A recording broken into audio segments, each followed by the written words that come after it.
whatever the virtues, sorry, in order that all sentient beings may attain Buddhahood. From my heart, I take refuge in the three jewels. In order that all sentient beings may attain Buddhahood. From my heart, I take refuge in the three jewels. In order that all sentient beings may attain Buddhahood. From my heart, I take refuge in the three jewels. Whatever the virtues of the many fields of knowledge, all their steps on the path of omniscience, may these arise in the clear mirror of intellect. O Manjushri, please accomplish this.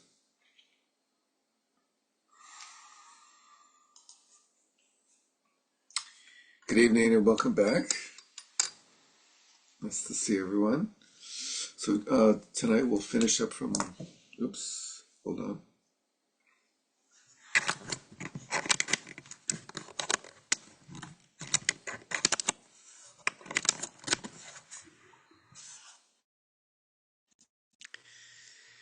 Hi. So tonight we'll finish up from last class where we didn't get to the Vimalakirti Nirdesha Sutra.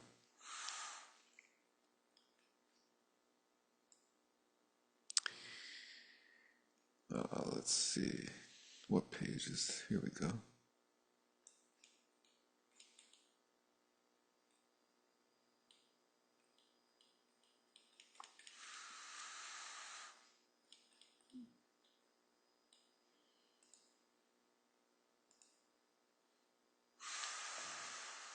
So we are on, let's see, it's page 160 of the source book. The Holy Teaching of Vimalakirti. Glorious, pure, well known as being pure. Vimala is purity and Kirti is glorious or renowned. So this sutra is actually a little bit out of place chronologically in our progression because it's clearly a later Mahayana sutra, and we see a significant difference in the style between this sutra and the Prajnaparamita Sutra, which by comparison seemed very rough. It's like very choppy, and its literary style is very undeveloped in the Prajnaparamita Sutras by comparison. And in the Vimalakirti, it's like the Prajnaparamita Sutra is just like a series of little snippets that repeat themselves endlessly. And there's very little sense of a progression of either a story or coverage of topics in the Prajnaparamita texts, which is one reason that later there's many teachers and texts that focus on condensing the Prajnaparamita Sutras into its main topics. Most notably a text by Maitreya, the future Buddha, called Abhisamaya Alamkara, which condenses in particular the 25,000 line Prajnaparamita Sutra and I think the 80,000 line and the 8,000 line into a text of about 30 pages. And is said to thereby cover all the points covered in all the other Prajnaparamita Sutras. By contrast, the Vimalakirti Nirdesha Sutra, the teaching of Vimalakirti, is like a story. It's a really well-crafted story, and it's a great story also. And so we see at the beginning of this story, we're at the second chapter, and the first chapter that we did not include here goes through basically all the different people that were assembled at this one time when the Lord Buddha was in residence in the garden of Amrapali in the city of Vaishravana, attended by a great gathering. And then it's the beginning of the first chapter. And it talks about their qualities of the assembly of arhats and bodhisattvas, and goes through them in great detail. And it talks about Buddha fields. It's like one of the most interesting conversations about Buddha fields. What is a Buddha field? Which is a whole different topic that we're not going to go into tonight. But instead, we have the second chapter, which is the introduction to Vimalakirti. So at that time, there lived in the great city of Aishali, certain Lichavi, the name of the people there, Vimalakirti by name. And we hear all of the amazing qualities of what a bodhisattva is, as embodied, as represented by Vimalakirti. He's just amazing in all ways. But in worldly ways, unlike the Buddha himself was amazing in worldly ways until he renounced the world. And then he was amazing in terms of his practice of austerity and meditation, and then obviously in terms of his accomplishment of Buddhahood. But Vimalakirti is amazing in terms of his combining of the qualities of a noble person and his participation in the world without being stained by the world. A perfect example of a bodhisattva who is in the world but not of the world. And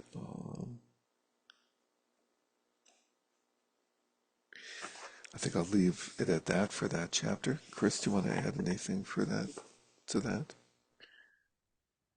Just to elaborate on him being unstained by the world, that includes certain activities that we might think of as unwholesome, such as associating in gambling halls or in brothels, as we see mentioned here, in order to reach beings in those places.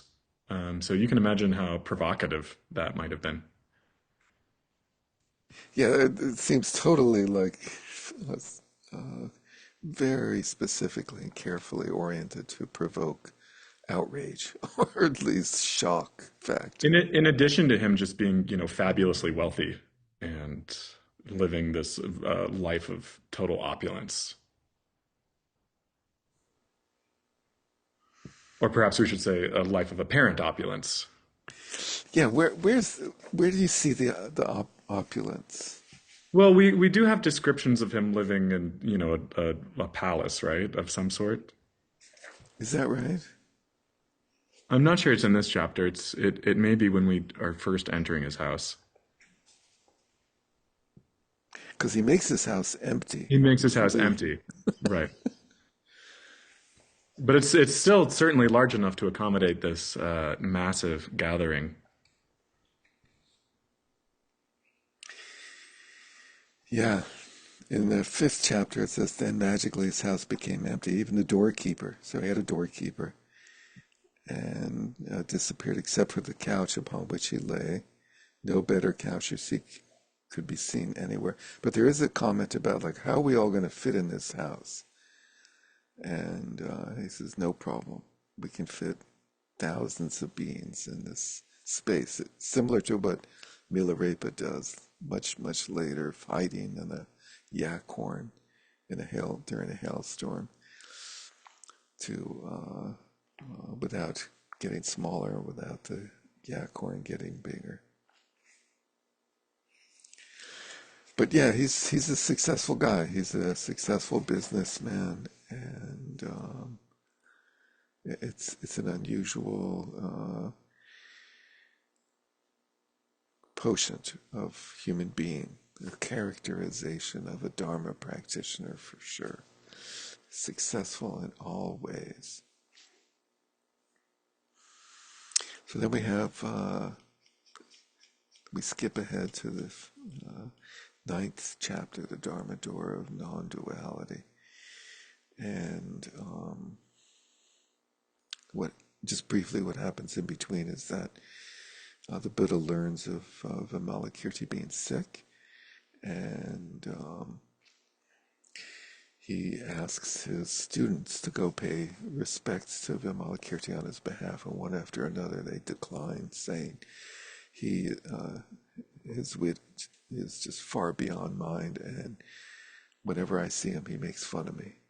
He like destroys me in terms of my understanding of the Dharma and my just like knowledge and ability to function. And he goes through one after another of his main arhats that feature in the early sutras, and then he goes through a number of bodhisattvas, and they decline as well. And finally, Manjushri rouses, says, "Yeah, no problem. I'll go see this fun character." And everybody goes off to see him. And just one more thing to set up this chapter is that when they get there, they ask him about his illness, and he says, "I'm ill because all sentient beings are ill. I'm not really sick. I'm just sick because all sentient beings are sick with craving and delusion of samsara, and therefore I am sick." Because this sense that a bodhisattva sort of absorbs, takes on the suffering, the experience, the struggle of everybody in the world. And lastly, to set this up, they finally all assemble. Vimalakirti creates lotuses and thrones for all of them to sit on, and the house somehow accommodates all of these beings on big lotus pods and thrones.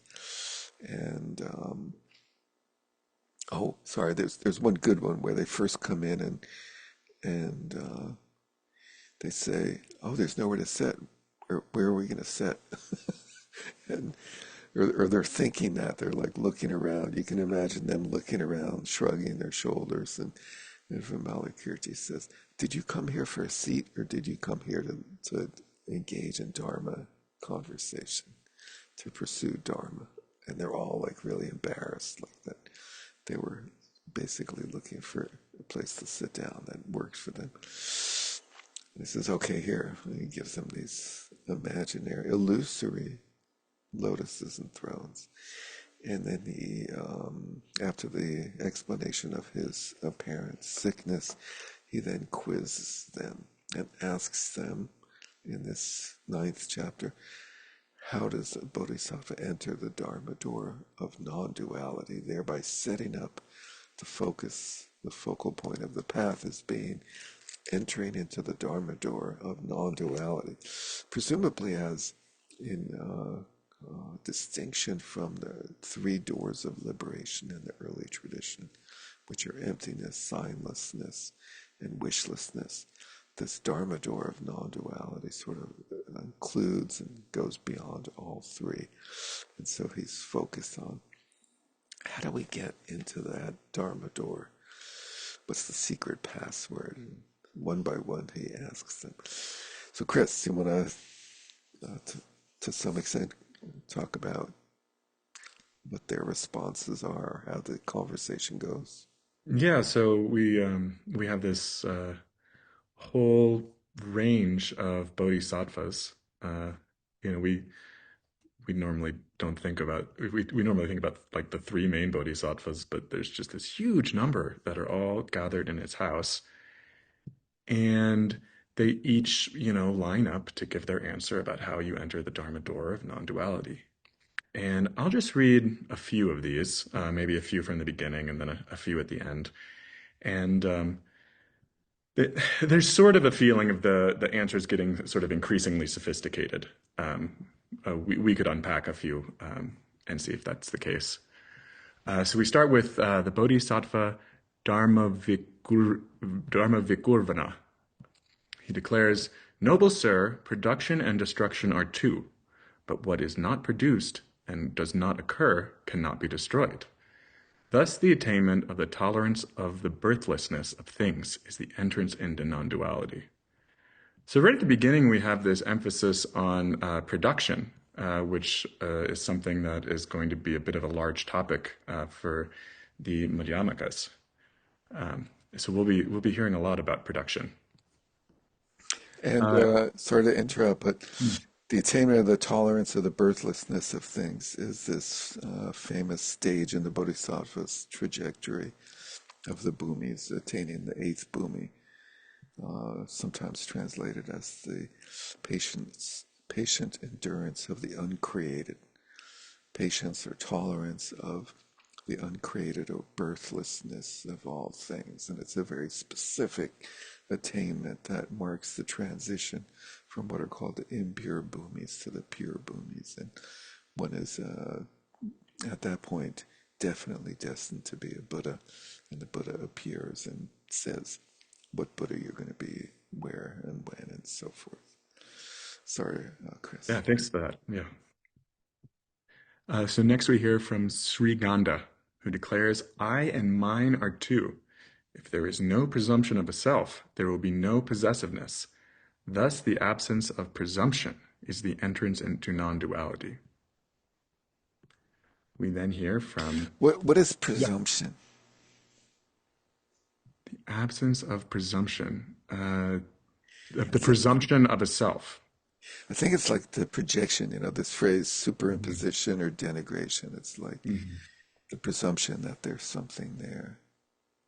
Right. But it's neat to like think about like presumably these are like ways that different people have entered the stream or achieved some sort of realization. So then we hear from Srikuta. Defilement and purification are two. When there is thorough knowledge of defilement, there will be no conceit about purification. So that's quite interesting. If you have thorough knowledge of defilement, then there will be no conceit about purification. And I suppose what I take this to mean is that if you truly understand defilement, you'll understand it to be baseless and essenceless, and therefore no purification will be necessary.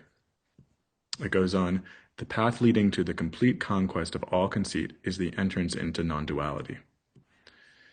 So what's interesting about a lot of, or maybe all of these, is that, and we saw this in the earlier Prajnaparamita literature, is that you have these vast claims, but without much argumentation to support them. So I gave what I thought might have been an explanation of that, but that's not necessarily found within the text itself, and that. Sort of outlines what Nagarjuna and the later Madhyamaka commentators are going to do, and we'll see this later when we look at the chapter in Westerhoff, that these these claims that are made may not be the result of philosophical argumentation, but may be more descriptions of meditative experience. And then the commentators take the task of themselves to provide argumentation for those claims. So I'm just going to skip ahead, um, sort of arbitrarily, page 75 in the source, 167 in our text. The Bodhisattva Prabhaketu declared, to say that the four main elements are one thing and the etheric space element another is dualistic. The four main elements are themselves the nature of space. The past itself is also the nature of space. The future itself is also the nature of space. Likewise, the present itself is also the nature of space. The gnosis that penetrates the elements in such a way is the entrance into non-duality. Sort of reiterating some of that point about this insight is the result of what is translated here as gnosis, or what we might call samadhi, meditative absorption into the elements, which reveals in some sort of authoritative way that they have the nature of space, which is to say, the nature of being uncaused, or in some ways groundless. Derek. Um, why gnosis as samadhi as meditation? Isn't Uh, isn't gnosis like wisdom, that yeah, maybe that's the case. Um, or like the wisdom that arises from samadhi and Yeah, I meditation? mean, it's wisdom of. I understand the word, and I could be wrong about this. To be wisdom of a certain sort that comes from out of a meditative state. So maybe prajna could be a better term. Morgan. Just Probably translation of prajna. my understanding of the word gnosis is it's a type of knowing that's not almost not dualistic. It's like it's how you know you're tired, how you know your hand hurts, Mm, that kind of knowing. hmm Sort of beyond or how you know deeper things. It's beyond simple I am here, I know that, hmm I think. Sort of a non-conceptual quality to it, Yeah, yeah. and like a real quality of veracity. Yeah. No one can talk you out of your knowledge that you're tired. Right. Right. Emily, did you have something? Derek said it. I was going to ask or guess that it was a translation of Prajna. That was Mm, my question and what cool. assumption. Cool. Thanks for that. Um, let's just so we don't spend all day going through these. Um, we'll start at the bottom of page 76 in the source, page 168 in our text. Excuse me one second. Yeah. So I have the book in the there's a glossary in the back, and Oh, cool. gnosis is jnana. It's his Jnana. translation of jnana. Okay, cool. That's interesting. Yeah, but in our scheme now, like in the more developed later scheme, no jnana being one step up from prajna. Hmm. The Bodhisattva, this is at the bottom of page 168 in the source book. The Bodhisattva Manikutaraja declared, "It is dualistic to speak of good paths and bad paths. One who is on the path is not concerned with good paths or bad paths. Living in such unconcern, he entertains no concepts of path or non-path. Understanding the nature of concepts, his mind does not engage in duality. Such is the entrance into non-duality." I'm just going to just read the rest of this um, to the end of the chapter. So, top of page 169. The Bodhisattva Satyarata declared, "It is dualistic to speak of true and false. When one sees truly, one does not ever see any truth. So how could one see falsehood? Why? One does not see with the physical eye. One sees with the eye of wisdom. And with the wisdom eye, one sees only insofar as there is neither sight nor non-sight. There, where there is neither sight nor non-sight, is the entrance into non-duality." So at this point, all the bodhisattvas have given their explanations. When the bodhisattvas had given their explanations, they all addressed the crown prince Manjushri. "Manjushri, what is the bodhisattva's entrance into non-duality?" Manjushri replied, "Good sirs, you all have spoken well. Nevertheless, all your explanations are themselves dualistic. To know, to know no one teaching, to express nothing, to say nothing, to explain nothing, to announce nothing, to indicate nothing, and to designate nothing, that is the entrance into non-duality." Then the crown prince Manjushri said to the Luchavi Vimalakirti, "We have all given our own teachings, noble sir. Now, may you elucidate the teaching of the entrance into the principle of non-duality." Thereupon, the Luchavi Vimalakirti kept his silence, saying nothing at all. The crown prince Manjushri applauded the Luchavi Vimalakirti. "Excellent, excellent, noble sir.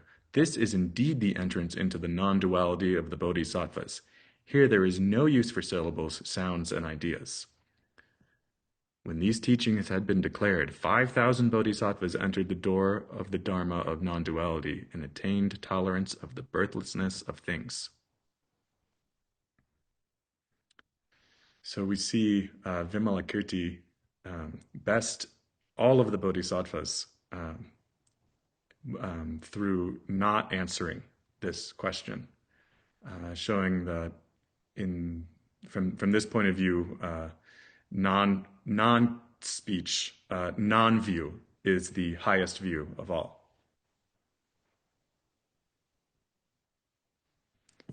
Derek, did you want to say anything about this performance?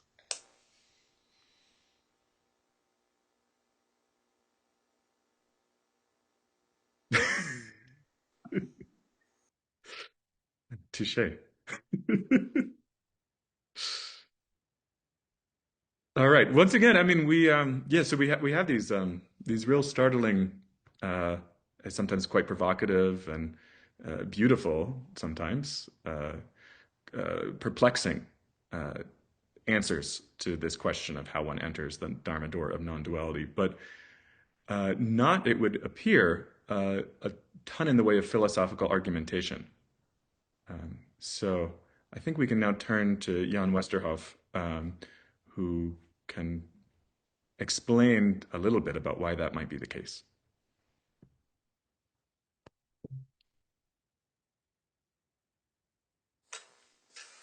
Thank you, Chris. So I'll start us off and then you shift over to you or jump in. So we're starting at page 99 of Westerhoff's fine book, The Golden Age of Ageless Gold. So, Derek, can I ask something? Yeah. So this Vimalakirti, you brought that in as like a bridge to not Nagarjuna that he demonstrated Well, we something. we brought it in as an example of the sutra, Mahayana Sutra of the sort of emptiness class of the Madhyamaka class of Mahayana sutras, so that we're trying to like lead into each section by having the sutra sources. And as I said earlier, it was a little bit chronologically of a different scheme, uh, but we did the both of these sutras, the Prajnaparamita and this, as a lead into Nagarjuna, presuming that he was well versed in these sutras, if not have them memorized. But you were leading to something else, I think. Well, it just seemed like he demoed what ultimately Nagarjuna was maybe pointing to as well. Vimalakirti demoed it Yeah. by not saying anything. Yeah. Well, Nagarjuna has that same flavor at some places saying no Buddha taught anything to anyone at any time, in any place. And that is one of the topics for this whole section is that sort of conundrum, if you will, I guess.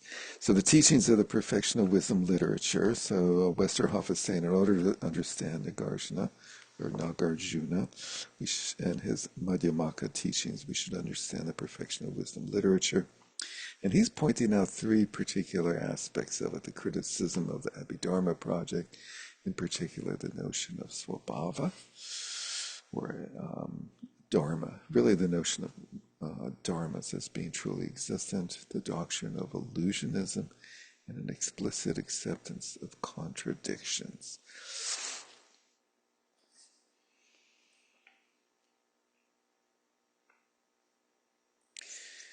So, things that I found interesting are is that he begins off this criticism of the Abhidharma project, which I just mischaracterized as being focused on the nature of dharmas, is really initially focused on the ideal, the goal of the earlier literature, the earlier tradition, which he's calling the Abhidharma project, but it's really the project of those who put together the Abhidharma project, is that their focus was on self-liberation, and They don't talk endlessly about liberating all sentient beings as bodhisattvas do. And the language towards them is a little bit harsh. We see in page 100, in that first paragraph or section after the quote, what is criticized here is not the validity of the realization of the hearts and Pratyeka Buddhas, but their limited scope. The perfection of wisdom 25,000 verses compares them to glowworms. I don't really know what a glowworm is, and the bodhisattvas to the sun, but I can imagine that they're nowhere near the sun. Both have kindled the flame of enlightenment, but the formless light only illuminates their own immediate surroundings, whereas that of the latter can potentially light up the whole world. So he goes on to talk a little bit more metaphysically about the difference, and he cites the famous Heart Sutra, our famous Heart Sutra. There are no aggregates. The famous aggregates are empty, and emptiness there are no arrogant aggregates, and so on, all the way up to no attainment. So we have a total negation of all of the work of the Abhidharma project, of all of the dharmas, one after another, in a very formulaic manner, or sort of thoroughgoing manner. And he comments, it's hard to overestimate how radical this step was. The theory of dharmas was the standard Buddhist account of how reality was constituted. If all this is rejected, the audience might well have wondered what, if anything, was left. So he calls it it was that theory that accounted both for what there is at the rock bottom and what kind of phenomenology, sort of understanding of reality is based on that. So he challenges that whole scheme. And as we've seen from the start, that scheme had difficulties. And he's sort of extrapolating those difficulties out and saying, basically, your logic does not hold water. The second characteristic that Westerhoff focuses on is this notion of illusionism, that this is a recurrent theme in the Prajnaparamita Sutras, is that everything is like an illusion. And as he notes, this is a metaphor that the Buddha himself used in the early sutras, that the aggregates are like an illusion, the world is like an illusion, but the implication in those senses is, in those contexts, was that the clinging to the aggregates as the basis for the self is an illusion. The illusory aspect of the aggregates was their ability to be a valid support for the establishment of a sense of self, was an illusion. It was not really that the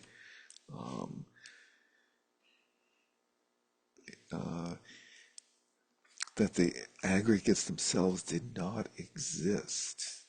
He says although he does say at various places that they're empty, he says they're impermanent, they're like a ball of, they're like a bubble, a ball of foam, like a mist.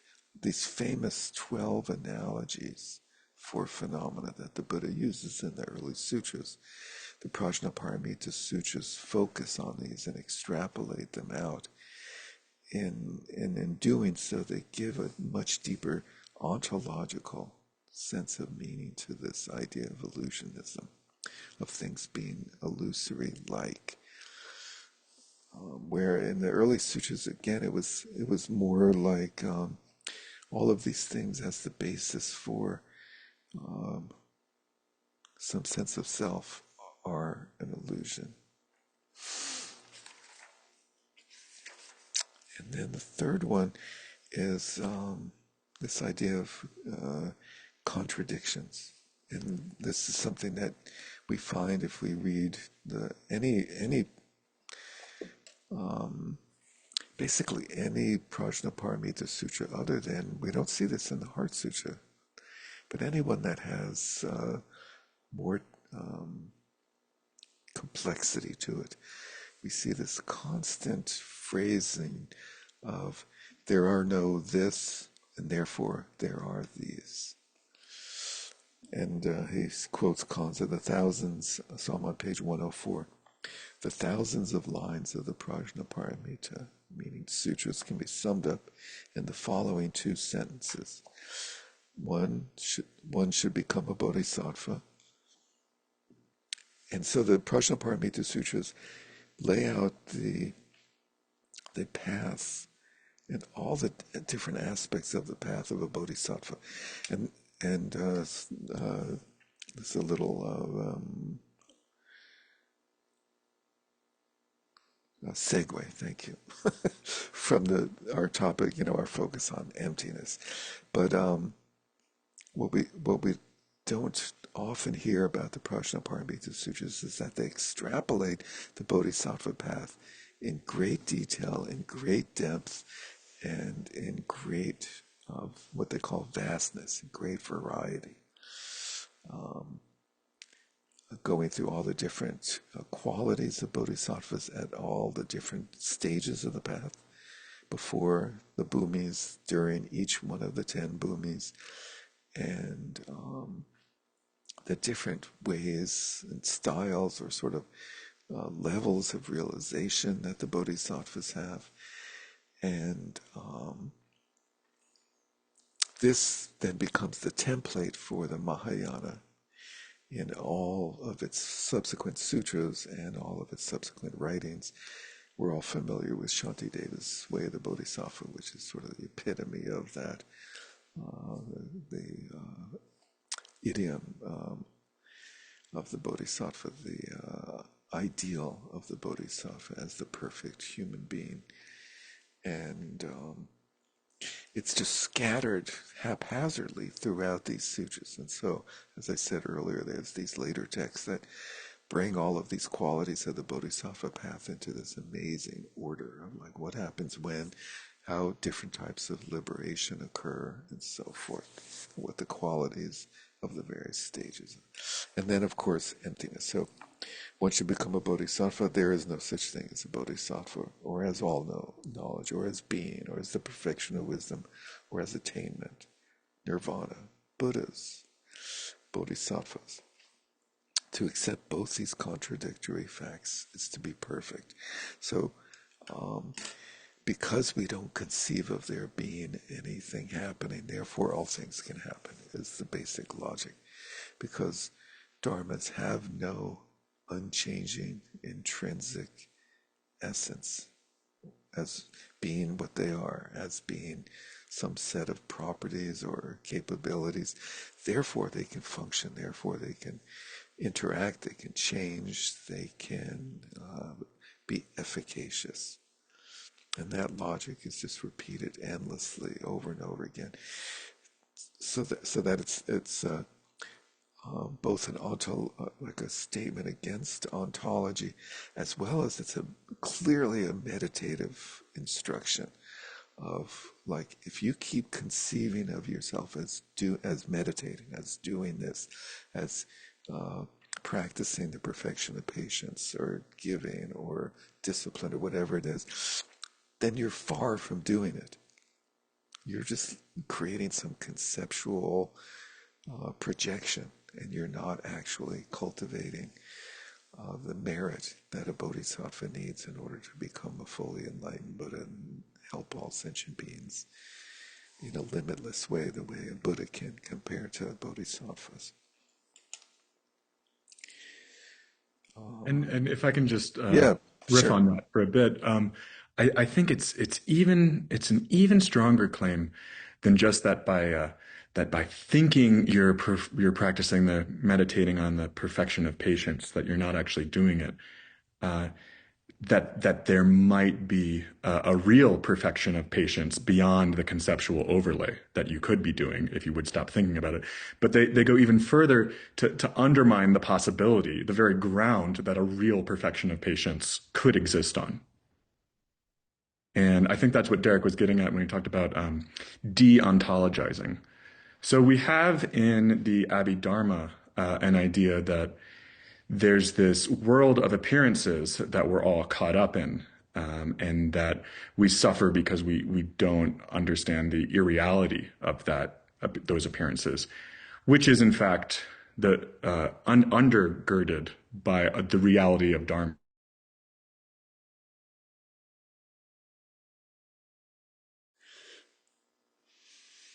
He's just demonstrating the unreality of dharmas. Sorry, my internet, rural internet situation. He froze at a very good moment. Yeah. He said, undermining the very reality of dharma, something But like that. and the point I'm trying to make is that in Abhidharma, you have the idea of an illusory overlay with a real nature underneath it that can be accessed through meditative training. And what's sort of new and revolutionary here, most of all, is the idea that not only is the world of appearance is illusory, but that the world of dharmas we might try to ground that apparent world in is also illusory, and that there's no bottom. No rock bottom, no muddy bottom, no anything. Mhm. Thank you. So then Westerhoff shifts in the last part of this section on page 105 to this issue of Nagarjuna. Nagarjuna. Who was this guy? And what was he up to? And where does he sit? And he says there's this little note on the right that says, was Nagarjuna a Mahayanist? And this is a recurring question. Many books about him and his teachings go over this topic because in terms of a literary analysis, he doesn't refer to any other Mahayana sutras. Specifically, he has this one, as you see, Westerhoff says, his opening verse of his main text is from the Prajnaparamita Sutras, but that verse in the Prajnaparamita Sutras is a compilation of different lines from different earlier sutras. And his presentation, he doesn't quite say this as much. He indicates it, that his texts, the so-called letters to the kings, the Ratnavali and the letter to the king, where he's giving more expository works on the path and the practice of being a bodhisattva, or being a Buddhist, really. So much of it is basic. It feels like an early Shravaka-oriented text and practice. There's so many schemes of the Shravaka school, and there's such emphasis on black and white of good and evil, and avoiding desire and things like that, and emphasis on being a monastic. So it's an early phase of Mahayana whereas with Vimalakirti, we didn't actually see that in our excerpts, but some of the things that happens in that sutra is he blows away the idea of monks being superior to householders.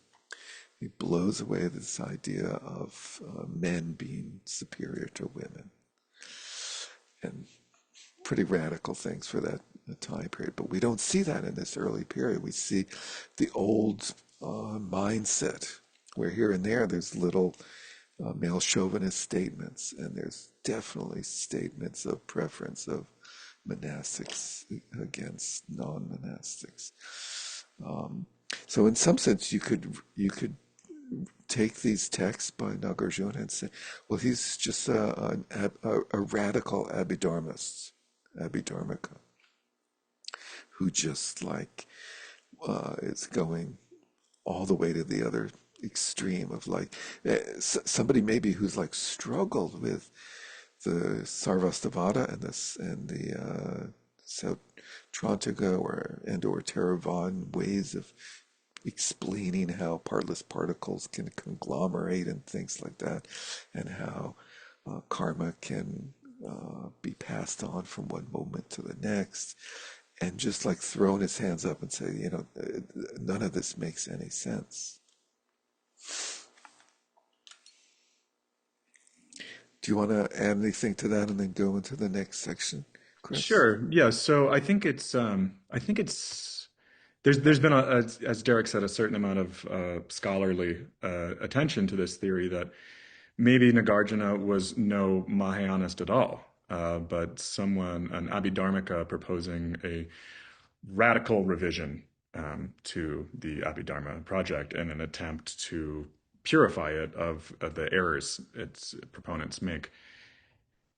And so, in order to do that, first is that we would have to contain so Nagarjuna is said to have three bodies of writings, more or less. The first is these famous 6 works of argumentation, otherwise known as the Yukti corpus, and the most famous of which is the Mula Madhyamaka Karika, the fundamental verses of the middle way, which we'll be reading in 2 weeks. And that's sort of, Westerhoff says that that text is as associated with Nagarjuna as the Iliad or the Odyssey is with Homer. That usually when we're talking about Nagarjuna, we're talking about the Mula Madhyamaka Karikas. But he also wrote, as Derek referenced, these letters to kings, and there's some sort of mythical accounts about who those kings are. The Ratnavali, the story goes that Nagarjuna runs into a cowherd, and he asks the cowherd to escort him across a river. But then in the river, Nagarjuna makes a bunch of crocodiles appear through magical illusion and rescues the cowherd rescues Nagarjuna from the crocodiles, and then Nagarjuna says, "I'll give you any magical spell I can cast for you." So the cowherd wishes to become a king. So Nagarjuna summons elephants and armies and palaces for this cowherd who is now a king, and then the Ratnavali is written for him. So that's sort of the mythical account about how that text came about. But yeah, so we have these letters to kings, and those are most assuredly Mahayana sources. So looking at those texts, there can be no argument that Nagarjuna is an Abhidharmika. And then we have what are known as the collection of praises, and the most famous of these is in praise of Dharmadhatu. And these are radically different and belong to what are generally referred to as the third turning of teachings, the teachings that expound on Buddha nature, and present a very different philosophical picture than the one we get in the Karikas or in the other argumentative texts. So, are there more than one Nagarjuna? That is another hypothesis that's been made, In addition to these texts, we have tantric texts. We have some texts on medicine. There's apparently a Nagarjuna recipe for making incense and dental. There's like an oral health text. Hundreds of texts. So the question of which Nagarjuna there was, how many there were, which text can accurately be ascribed to him, is very much an open question. We know very little about the details of his life, other than that he was a monk who lived somewhere in southern India, around the 150 to 250 of the Common Era. But beyond that, it's very difficult to pin him down. So we're left with a lot of questions like these. So to return to the original question about was he actually an Abhidharmika, Westerhoff addresses this, and this is at the bottom of page 106 in the source. And this is in response to this claim that he might be an Abhidharmika. First, a fact that the earlier authors overlooked, even though it had already been pointed out by Kanzi, who's the translator of the Prajnaparamita that we read last week some time ago, is that in the salutary verses, the Namaskara, in the praise of the Buddha by which Nagarjuna begins his Mula Madhyamaka Karika, are clearly derived from a passage in the Perfection of Wisdom in the 25,000 verses. Interestingly, though, this citation consists largely of phases that occur individually in the early Buddhist sutras, though not in the form in which they are put together here. The Namaskara thereby fulfills a curious double function. On the one hand, putting a section of a Prajnaparamita text at the very beginning of this key treatise conveys a clear signal about the intellectual lineage in which Nagarjuna wants to position his work. On the other hand, nothing forces this reading. All the terms Nagarjuna uses here can be found in the sutras of the Tripitaka. The reason for this, and for the prevalence of non-Mahayana citations in the Mula Madhyamaka Karika, as well as for the absence of explicit references to Mahayana texts, Walser has argued, lies in the specific historical situation of the Mahayana movement found itself in during Nagarjuna's times. As a minority school, it was trying to promote the acceptance of its interpretation to a majority of Abhidharmikas. It would obviously have been of very little use to try to do this by reference to Mahayana sutras, even though these explicitly endorsed the superiority of the Mahayana interpretation, they were not accepted as authoritative by the Abhidharmikas. Nagarjuna's strategy, therefore, was to argue for Mahayana conclusions by restricting himself to explicit references to texts that both the Abhidharmikas and the Mahayanists would consider authoritative. We see a milder form of the problem Buddhists later faced when debating with non-Buddhist opponents. Obviously, such debates could not make any reference to scriptural authority, since the two parties did not acknowledge each other's canons. But in the Buddhist case, there was a shared canon, and Nagarjuna set out to demonstrate that the Tripitaka texts that the Abhidharmikas regarded as authoritative could be given a Mahayana reading. This is sort of a curious image here. This procedure might remind us of the cuckoo and her eggs, but there is no reason to believe that matters appeared this way to a thinker like Nagarjuna. His aim was to bring out what he considered to be the authentic meaning of the Buddha's teachings, and to do so in a manner that would convince the largest possible number of his co-religionists. What's the image, the cuckoo and her eggs? Anyone know? I know this because I just saw this in a documentary with my kids, where a cuckoo comes in and lays its egg in a nest, another bird's nest where there are already eggs. Yeah. And then it's wild. They show this in this documentary. The cuckoo egg hatches, and then this little newborn baby chick that can't even open its eyes or anything, like from instinct, pushes all the other eggs out of the nest, so it's the only baby left. And then the other bird, the mama bird from the nest, comes and feeds it without realizing it's not her baby. And it gets to this point where the cuckoo's like this big and the mom bird is like this big.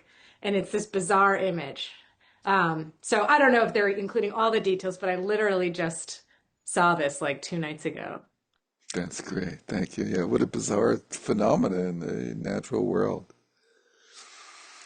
I think just to cash that out, I think the idea is Nagarjuna sneaking his arguments into the Abhidharmika's nests in a way they won't notice in order to push out the, I guess, other Abhidharmika arguments.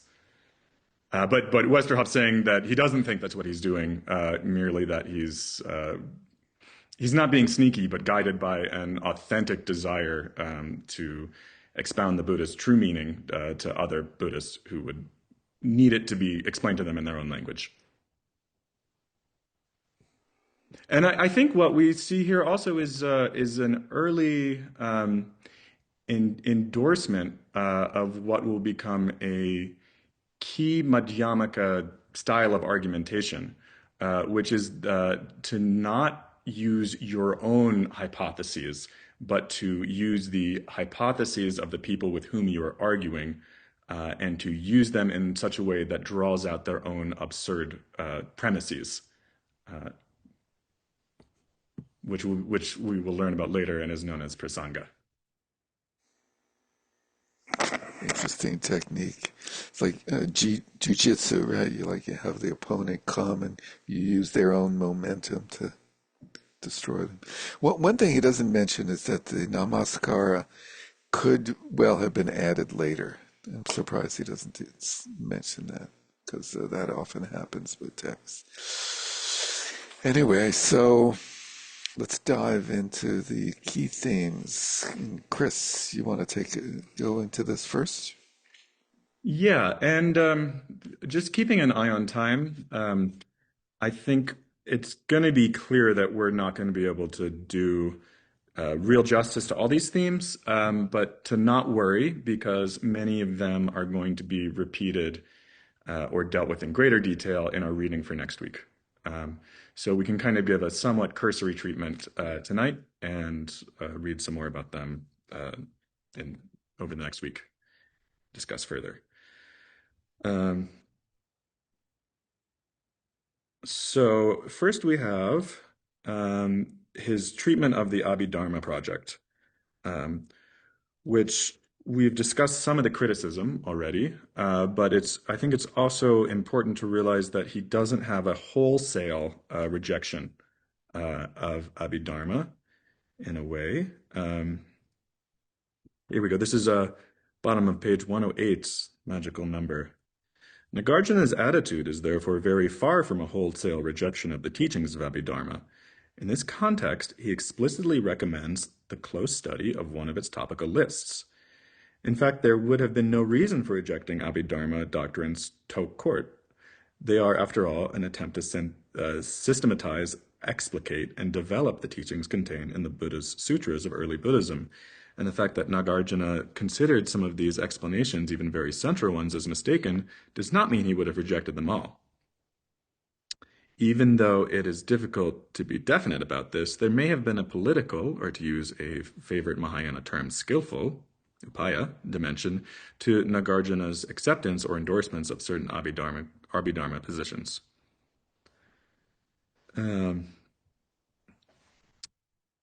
So this is next paragraph, the key metaphysical notion of the Abhidharma that Nagarjuna attacks is that of swabhava, or intrinsic nature. His theory of emptiness means that all things are empty of intrinsic nature. In early Buddhist teachings, the doctrine of emptiness was primarily spelled out as the selflessness of persons, arguing that there is no permanent, self-sufficient personality core that notions like I, me, or mind picked out. With Mahayana, the domain of emptiness is expanded so that it covered all non-persons as well. In addition to the selflessness of persons, it gave a prominent position to the selflessness of all dharmas. The idea of the emptiness of dharmas is not entirely straightforward. Where a person might be considered to possess a substantial soul or atman, other things do not do so in any obvious sense. For this reason, we need a more general notion about what all empty things, persons and non-persons, are empty of. And this is the notions of swabhava. Nagarjuna characterizes swabhava by two important properties. It is not adventitious and is not dependent on anything else. So adventitious, we often talk about the adventitious stains, and in this case, I take it to mean non-essential.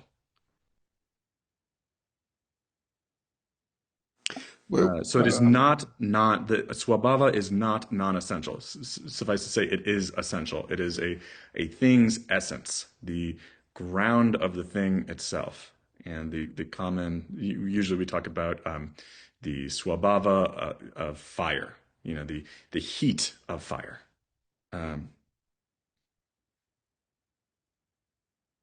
It is not adventitious and it is not dependent on something else. If we recall the notions of swabhava we find in Abhidharma, we remember that an object has some property as its swabhava if this property does not depend on other things apart from the thing that brought the object into existence in the first place.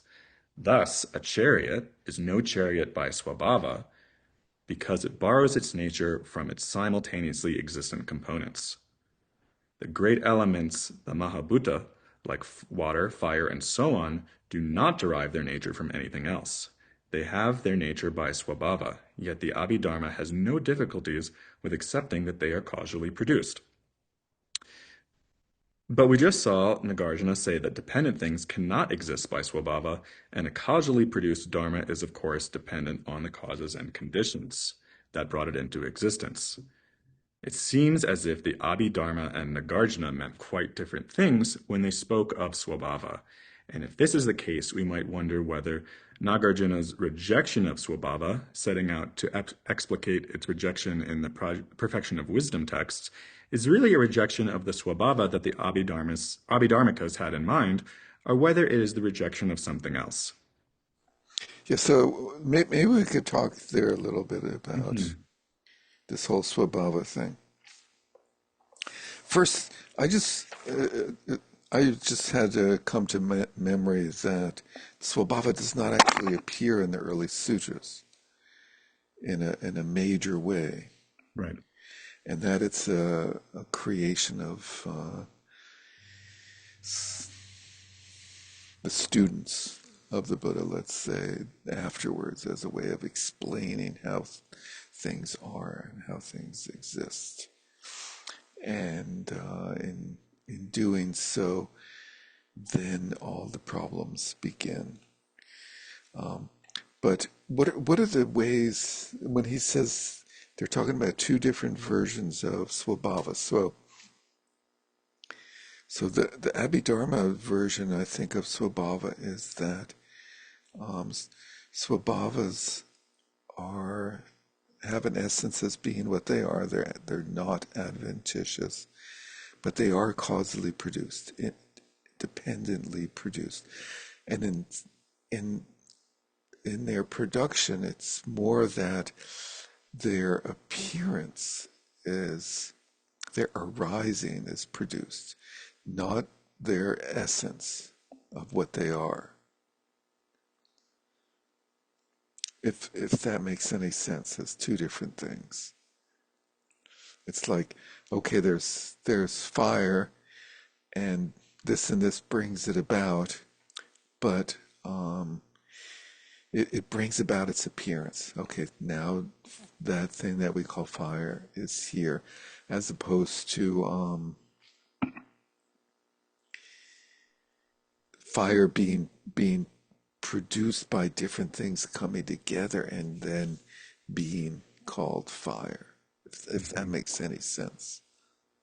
And also, It makes sense, but it's also going to depend on which Abhidharma system we're talking about, right?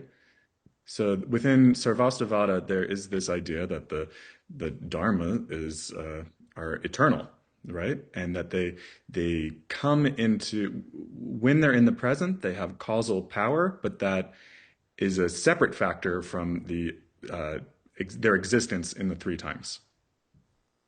right. So it could be that one, but go to the next one. The next one is the Sautantrikas, and for them, dharmas exist momentarily. They have no temporal thickness, and they arise and endure and cease sort of in a single moment. But in doing so, they set the next dharma up.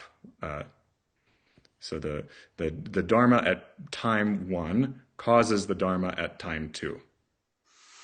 Okay, so those are the differences. But I think for both of them, it's like there's this, it's like Plato's image type of thing. It's like there's this vast reservoir of dharmas as potencies, potentials. And when causes and conditions come about in such a way, like friction and carbon substance, poof, an instance of fire dharma appears as opposed to like fire dharma having some breakdown into different things. If that makes any sense. So the instance of fire dharma is not dependent on different parts, and it can't be broken down conceptually either. Right, right. And also, I wanted to ask this thing. Talk about the uniqueness of fire. It seems to me among the elements, earth, water, fire, and air, that three of them are there like all the time. And you can't like say, okay, how do you produce water? Or water came about, or earth was produced, or air was produced. But fire is not there all the time. And and fire is produced. And it just seems like a different animal from the other guys. Does anyone have any thoughts on that? What do you make of that, Chris? Well, I think fire is, yeah, it's a useful philosophical, illustration, because much more than, you strike a match and then fire shows up. Um, Right. and, I don't know if they had plumbing in the same way we do, where you could t turn the faucet and the water shows up. Um, there's sort of the immediacy of not there and then there. But with the Um, water, the water was somewhere it was in else. the pipes and then, yeah, sure. It doesn't like appear out of nothing, whereas fire appears out of nothing in an interesting way. Cynthia, Just a question in that the elements, obviously there's the tangible ones that we're talking about, the water that you see and feel and all that, but there's also there's that concept of the elements as these qualities, so the quality of heat, the quality of what do you want to call it, cohesiveness, I guess is what they call water, Mhm. and the quality of movement is what they call air, right? And solidity is earth. So when we're talking about the elements here, are we are we talking about them in the sense of these tangible appearances that we experience, or are we talking about, like, because when they talk about how those elements are in our body, you know, those aren't, the fire element is not a little flame anywhere, but it's just the quality of heat and digestion and all that stuff, right? So I'm just wondering, like, which that's exactly definition, what it goes to, right? That's so which exactly what definition this of issue. element are we really talking about when we're talking about elements in these schools? Yeah, so if we're talking about these elements in terms of like these cosmic capabilities, qualities, that the idea seems to be that they're like pervasive. We looked at the idea of the basic octet. Was that all matter had the four great elements, and then the sort of the four sense bases, or four of the sense bases in them. Right, and so these are like ever present everywhere. And I guess I kind of read Cynthia's question as being like, okay, so what's the relationship between those little tiny fire as bases and like the flame in front of you? Yeah, we never really got there to conglomerates. Well, right. I mean, because in a sense, what I'm trying to figure out is when we're talking here about this question of whether, you said something about arising being causally produced, things they arise as from causes and conditions, but the nature is already there. It's not like the nature. So I'm just trying to figure out which aspect we're talking about, whether we're I talking. was trying to push the boundary between the two aspects. I was intentionally trying to go from one to the other, and then But still within South Tantrika, you do have this idea of the basic octet, right? But that basic octet is causing another basic octet at the next moment. It's not as though there's anything that endures from one moment to the next. And the octet that we're talking about is these little collections of the, sorry, the different qualities that make up the whatever this smallest um, is it a dharma at this point of water or fire or whatever it is. I think and I'm not sure Derek and I entirely agree on this. I think that what you are describing as qualities, these tiny little bases, those are the dharmas. Well, what I'm talking about, I guess, is yeah, the qualities which, well, I guess the question is, of course, are we talking about is there matter in this I mean, we're in a worldview that does deal with matter, right? So there's matter and mind. Yeah. So to me, these And qualities, they're both kind of in the same place. It's not this Cartesian split off situation. okay, because I guess that's probably part of my, challenge is to, for me, the qualities are kind of more of a concept, obviously, in the mind, but they are these little octets that you were talking about or whatever are actually kind of both the quality and the matter, I total, think total so. blobs of matter. I think so. But I also think that the question of how the little components relate to the philosophical term, the medium-sized dry goods. Although I suppose not all of them are dry in this case, but the phenomena that inhabit the world we live about. I think we can actually bracket that, and that's not totally relevant for this question of swabhava. We could simply say there are very small things, and in some way they add up to big things, and not get too into the weeds about how that happens. Yeah, no, I guess that's okay. I just want, but what we're talking about in terms of something being, right, we're not trying to figure out how they all stack up and make a thing, uh, Right. an observable thing for us. But Yeah. what we are still talking about, though, whether this getting back to this, trying to stay with the Svabava question, do they, Derek was sort of going through this, do they arise? And in what way do they arise and in which, and all of that. I was sort of pushing the issue of of how they arise using the example of fire and getting us to the point of like it being an ever-present quality where so it's somewhat similar I think to like water going from gas to liquid to ice, and fire goes from like this warmth to okay, you exacerbate it and it becomes a flame sort of thing. And also there's warmth like in the bodies, for example. That would be considered warmth as well, right? That's what I started with, warmth. Right, okay. That warmth, yeah. And so, but there's something I'm trying to build towards that. I'd like to, but Emily, chime in here and then I'll continue. I was just going to add it's important for me anyway to continually remember that these guys didn't have the tools we have in terms of understanding scientifically where fire comes from. So if you don't have those tools and understanding, I don't think it's weird to when you're looking at a flame suddenly arising to imagine there was sort of this invisible fire Potential. potentiality that was sort of there, and then it appears, and then it goes away, and but it doesn't really go away. That yeah, that it's not weird to me that they came up with this. Imagine seeing fire like for the first time. Anyway, the part I love and what really want to get to is this idea that every moment there's this complex amalgamation of different dharmas that are assembled in octads, making up these atoms.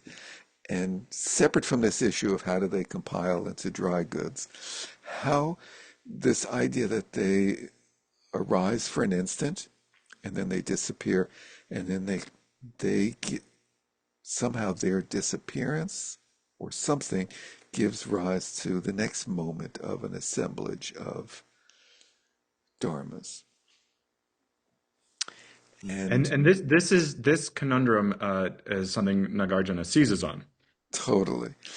And so I think it's interesting to like flesh this out and get the Abhidharma view of this to the extent possible of in their world then how did the observable universe change if every moment things are creating the next moment of their likeness or their continuum or whatever you call it, how do things morph and get all? And why is there, how did fire go from a potential or a warmth to a flame? How does water, that um, that idea that okay, one moment there's this assemblage and they just replicate themselves the next moment. What tinkers with the situation to get things to change? They don't seem to like. I don't remember Do them they really change? addressing that. Do they change? in appearance, like Certainly there's seem to. warmth and then there's flame. So I don't know if it's it. It's not, maybe you're implying, well, the it hasn't changed because that it is no longer here. But the Yeah, and when that would be the Sarvastivadin kind of argument is that, well, it was here and then it's gone and it didn't change. It was just showed up momentarily and then left and something else took its place. Um, but that's something else is different. So mhm. like, what's the logic for the predictability? Like, why doesn't it turn into a banana? Or, Right. there's fire one moment and then there's fire the next moment. Why isn't it like fire and then there's something completely different? It, well, it does. I mean, here we're talking about the momentariness where it's, yeah, the thing again and again and again. I tend to think of it like a strobe light. It's there. Yeah. And so the implication is, well, a moment of fire produces the next moment of fire. But then why doesn't it fire all the time? Oh, and so then it would seem. I mean, I'm just making this up, of course, is that it continues to make the same thing until some new condition or cause comes in. Right. And so where did something new ever come from? That is a really good question. And according to the theory of dharmas, that new thing couldn't have come from the fire itself because they're mereologically simple. They can't have parts. There can't be a part inside of it that Right. So turns I'm it off at a certain point. right. I mean, I'm thinking simple example since we're talking about fire is that fire keeps going until somebody dumps a bucket of water onto it, since we're in the element world here, Mhm. or until somebody removes all the air from the situation, right? That's what actually stops fire from continuing to reproduce itself, it seems. It's just there's such a huge contradiction in their worldview there on this sort of atomistic ontological level that I'm like puzzled that they don't that we didn't encounter that. Well, He talks about change to lucky for you, instant Nagarjuna things. loves to talk about this. He loves to talk about it, Well, he and talks using about the using our absurdity of it. I want the using our Abhidharmas to same support it. metaphor of fire, Jan Westerhoff is going to talk about it on page 110. This is sort of a little bit into the third paragraph. Um, Causal production happens in a sequence. First, there is a cause, say a spark, and at a later time, the effect arises, the explosion. But this entails that the causal relation is always missing one related object. When the cause exists, the effect does not yet exist. And when the effect exists, the cause has already passed out of existence. Since the joint premise of presentism and momentariness have squeezed the whole of reality into the present moment, and since this causal relation requires at least two successive moments, one relatum, or one part of the relationship, one relatum of this relation will always fail to exist. It seems as if this shows that causation does not exist, since there cannot be two place relations without two relata. Yet the world appears to us as causal through and through, and the Madhyamaka has to find a way to account for this. He does so by suggesting that even though effect cannot exist at the same time as the cause, the idea of the effect can. When the cause exists, the effect is supplied by an anticipation. When the spark flashes, we expect the explosion. When the effect has arisen, the cause is supplied by memory. We remember the spark when the explosion happens. What this means is that the causal relation inevitably contains at least one relatum that is a conceptual construct. And if this is the case, causation cannot be an objective relation that obtains in a mind-independent matter. So what he's saying is that the notion of causality is inherently tied up in our own minds and our own projections and cannot be viewed as mind independent.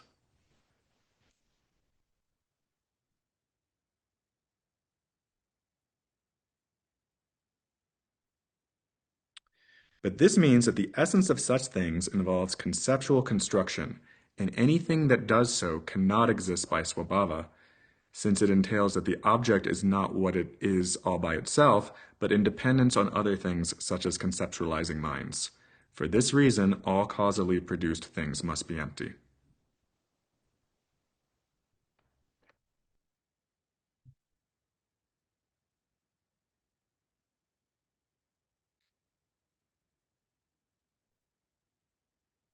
How does that strike everyone?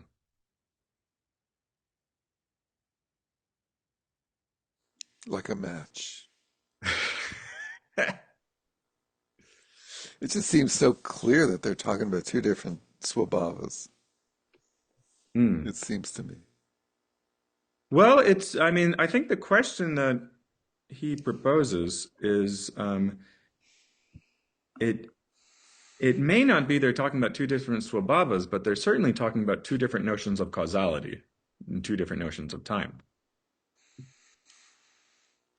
Um,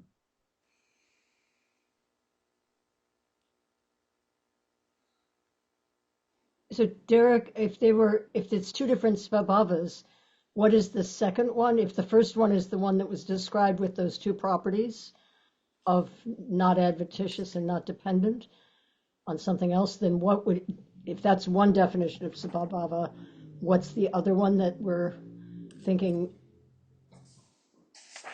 the, Dependent. Swabhava that are dependent. Svabhava that are dependent. Yeah. that are dependent in the way that Derek outlined earlier. They can be caused by events in time, by a previous moment in time. So they're not dependent in the way that a chariot is dependent on the parts of a chariot, but they're dependent on the previous moment of themselves or something in their sort of causal stream. As in the Pratitya Samutpada world, where the Buddha says, if this is present, then this comes about, and so forth. So it's not a one-to-one causal relationship, but it's like a web, and that the dharmas are dependent in that way. Mary Beth. Which one of those two different kinds of svabhava is where svabhava means nature? I think both. So it's sort of like how you conceive of nature as being something that, like Nagarjuna is attacking a nature that, well, if you say it is this quality, then it's always that quality. When you say quality, do you mean like you mean that Nature, as nature? Okay. nature, essence, nature, quality. It's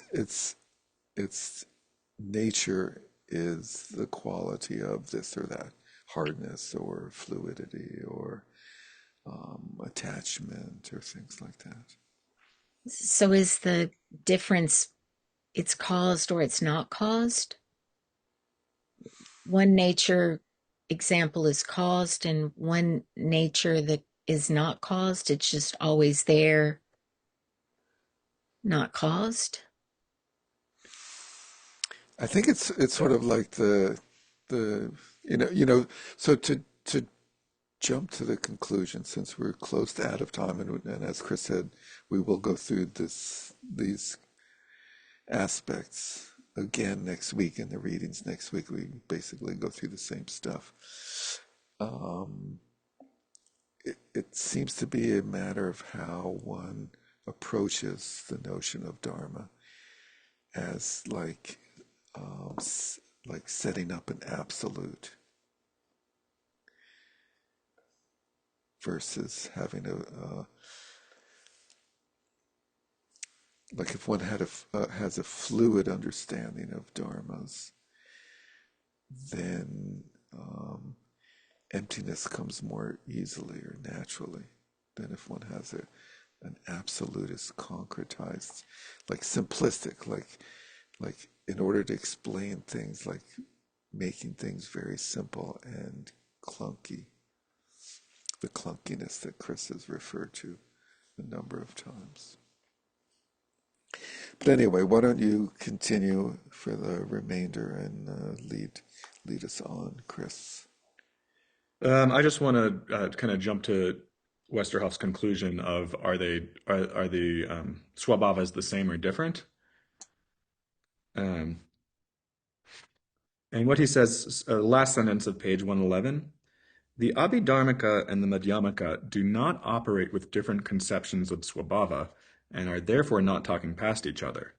They do, however, have different conceptions of causation, and this has repercussions on their views of the kinds of things the kinds of things to be considered as having Swabhava in the first place. So we'll leave it at that. So that was the first argument, was the argument against causation. The second argument against Swabhava that Westerhoff turns to is the Mariological argument against Swabhava. Mariology is the parts. The second main, then I'm just starting from that next paragraph. The second main argument against Swabhava Nagarjuna discusses is not based on the notion of causation, but the problem of the identity or difference of wholes and parts. The argumentative structure will be familiar to us from Abhidharma arguments setting out to show that wholes cannot be ultimately real objects, but must be conceptually constructed. Once again, the chariot cannot be real because it's made of parts, and it's just a superimposition we make on top of those parts. This is a little later, but it turns out that both the assumption that the whole is identical with the parts and the assumption that a separate identity from the parts lead us to problems. From this, the Abhidharmikas infer that the wholes are no entities in their own rights, that they do not exist in the same sense as their parts, but are merely conceptual superimpositions on the parts. Nagarjuna now continues this argument on the level of dharmas. That is, he applies it to the entities that came out as ultimately real according to the Mariological argument of the Abhidharmikas. Of course, he cannot do so with the reference to the first criterion for being a dharma, Mariological simplicity, i.e. having no parts, as dharmas have no parts. Instead, he focuses on a second, the idea that the ultimately real objects must also be simple, not just in terms of material decomposition, but also when it comes to conceptual decomposition. So to go back to the basic octet can't be taken apart materially, but we can dissect it conceptually and determine that there are 8 individual components. So he's going to take this even further. And being sensitive to time, gets into whether or not we have the idea of the dharma on one hand and the properties on the other. So we have the dharma of fire and the properties of heat. And he's going to drill into whether or not that makes it two things. What he calls a bare particular on one hand, the dharma of fire that holds the quality of heat, and then says, well, if that's the case, there must be another thing underneath them, and this sets up an infinite regress, sort of turtles all the way down. He entertains a second possibility, which is like, okay, well, maybe this idea of dharmas was wrong in the first place, and all we have are tropes, little particular qualities, heat, cohesion, movement, and so on, and that those are the real dharmas. But then it becomes very difficult to locate them because they're just qualities on sort of like a Platonic form. So we need time and space to locate them, but where are time and space? Those would need to be dharmas as well. So, okay, maybe we can locate them in a web of that this heat dharma is we can pick it out by saying it's connected with these other dharmas that it's surrounded by. Yeah. The problem is then the idea is that a dharma is supposed to be able to stand in a lonely state. It's supposed to be an individual essence that we can point to without having to draw on other essences, the thing in itself. And if we identify a thing in terms of a web of causal relations, we are not doing that at all. So in one case, we have turtles all the way down, and in this case, we have turtles all the way round.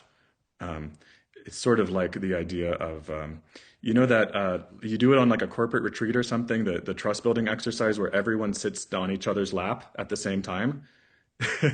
And you're all able to stand like hold each other up by sitting on each other's laps.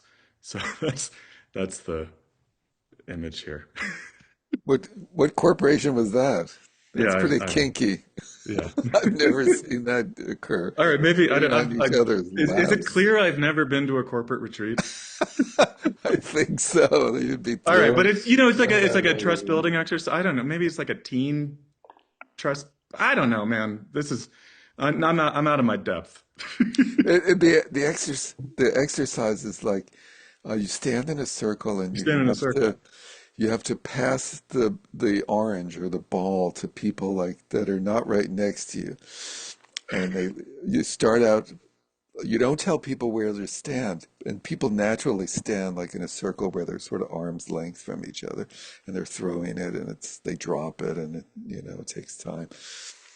And then the facilitator says, don't think there's no rules here of like gives little hints, and finally you realize that you can all stand right next to each other, and one person holds it, and everybody puts their hands on it simultaneously, and then it's rotated through the order of the people instantaneously. So next time you're at the corporate retreat, you know the answer to that one. Anyway, Yeah, and if this class was meeting in person, we'd, all have to do these exercises together. So you can consider yourselves lucky. musical chairs. I love that one. Anyway, that And was then, so great. then, and finally, his third argument is the argument from change, which is very, very briefly now. He says, if the water is hot now and cold later, what could account for this change? Um, and then he explains why that's going to be a problem. Where does the heat dharma go? And how does it change into a non-heat dharma? So those are his his three main issues that Westerhoff seizes on. And then yeah, we have a description of illusionism, which is I think is Westerhoff's own term, um, which again sets up this idea of the world as it appears, just as we saw in the Prajnaparamita Sutras, the world as it appears is mere illusion, and that there's no ontological ground to it. Um, we often think about this as Nagarjuna as doing ontology, but what he's kind of doing is de-ontologizing the pre-existing Abhidharma project, sort of removing the bottom level from their scheme. Uh, and then we have this exploration of contradictions. Um, this is page of top of page 18. When we reject the view that things are empty, does that not mean that we say that they are non-empty? Denying both seems to be contradictory. But even if we have managed to do so, Nagarjuna then points out that the denial of both is to be rejected as well. And Westerhoff basically suggests that the correct reading of these contradictions is through the lens of the two truths, uh, which allows us to understand that the Buddha was the greatest teacher of all on a relative level, but that on an ultimate level, he taught nothing. So, yeah, any thoughts in closing?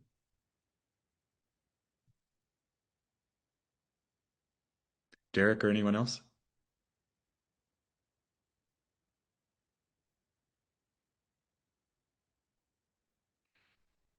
All right.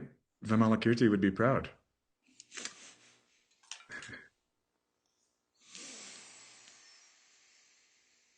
Where does it leave us? Right where we started.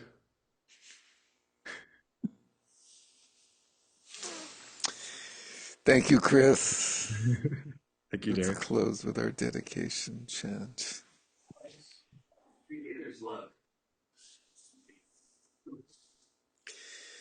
By this merit may all obtain omniscience, may it defeat the enemy wrongdoing, from the stormy waves of birth, old age, sickness, and death, from the ocean of samsara, may I free all beings.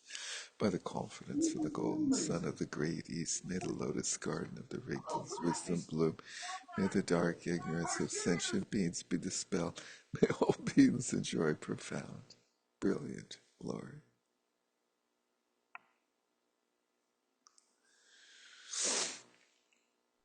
Thank you.